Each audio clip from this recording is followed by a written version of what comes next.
সালমা, সত্যি খুব খারাপ লাগছে রে তোর বিয়ে ভাঙার কথাটা শুনে। তোর বলছি সালমা, ওর থেকে ভালো ছেলে পাবি।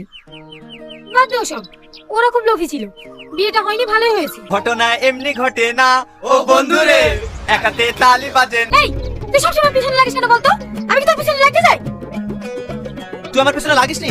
সেদিন একটা লুকিয়ে সিগারেট খেয়েছিলাম বলি তুই প্রিন্সিপালকে বলে আমাকে অপমান করিসনি? তুই যে কলেজে করি বেড়াস, তোকে কলেজ থেকে ঘাট ধাক্কা দিয়ে বের করে দেওয়া দরকার। তুমি কলেজে কিছু করো না, তুমি মনে হয় ধোয়া তুলসী পাতা। এই সালমা, ওইসব আবল তাবল ছেলেদের সাথে ঝগড়া করিস নি তো। চ। রে বাবা রে। এই তোমাকে কতবার ফোন করছি, তুমি ফোন তুলছো না? ব্যস্ত ছিলাম, বলো। এদিকে তোমার আংটিটা তুমি ফেরত নেবে না?